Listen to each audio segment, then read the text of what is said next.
రీసెంట్గా ఒక అబ్బాయి, నేను ఒక అమ్మాయిని 6 సంవత్సరాలుగా ప్రేమిస్తున్నానండి, మా ఇద్దరి జాతకాలు అసలు కలిసాయా లేదా చెప్పండి అని అడిగాడు. అయితే దానికంటే ముందు నాకు వచ్చిన ప్రశ్న ఏంటంటే, ఆ అబ్బాయిని అడిగిన ప్రశ్న ఏంటంటే, ఒకవేళ నేను కలవలేదు అని చెప్పేస్తే ఆ అమ్మాయిని వదిలేస్తాడా?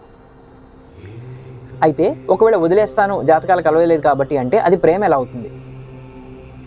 సో దీనికి నేను చెప్పే ఆన్సర్ ఏంటంటే, మీరు అడిగిన ప్రశ్న తప్పు కాదు, కానీ మీరు అడగవలసింది ఏంటంటే, మీరు జాతకాలు కలిశాయి అన్నా కలవలేదు అన్నా మేమిద్దరం కలిసి బ్రతకడానికి సిద్ధంగా ఉన్నామండి, కానీ ఏ ఏ విషయాల్లో జాగ్రత్తలు తీసుకోవాలి, ఎప్పుడెప్పుడు జాగ్రత్త పడాలి అనే విషయం దయచేసి చెప్పండి అని అడగాలి. ఎందుకంటే ఇక్కడనే కాదు, ప్రపంచం మొత్తంలో ఏ జ్యోతిష్కుడైనా సరే జ్యోతిష్యాన్నే ముందు నమ్మండి అని చెప్తే అతను జ్యోతిష్కుడు కాదు.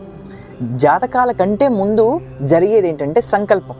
కానీ ఆ సంకల్పం నెరవేరటం కోసం మీరు ప్రేమిస్తున్నాము, ఒకళ్ళనొకళ్ళు ప్రేమించుకుంటున్నాము అనుకొని పెళ్ళిళ్ళు చేసుకుంటే మాత్రం ఆ పెళ్ళిళ్ళు నిలవవు. దయచేసి అర్థం చేసుకోండి, అది నిజమైన ప్రేమ అయి ఉండాలి. అంటే జాతకాలకి బియాండ్ వెళ్ళిపోవాలి, దాన్ని సంకల్పం అంటారు.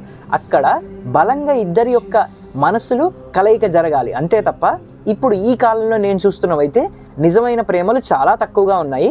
అది మీ అందరికి కూడా తెలిసిన విషయమే. అలా అని ఈయన చెప్పారు అని చెప్పేసి మా జాతకాలే చూపించవలసిన అవసరం లేదు, మేము డైరెక్ట్గా పెళ్లి చేసేసుకోవచ్చు అనే అపోహలో కూడా ఉండకండి. ఎందుకంటే కొంతమందిలో ఎలా ఉంటుందంటే, ఇద్దరు జాతకాలు అసలు ససేమీరా కలవు, అంటే వాళ్ళు పెళ్లి చేసుకోగానే విడిపోయే ఛాన్సెస్ ఉంటాయి అన్నమాట. అలాంటి జాతకాల మీవి కాదా అనే విషయం స్పష్టంగా తెలుసుకోండి, కాదని లేదు.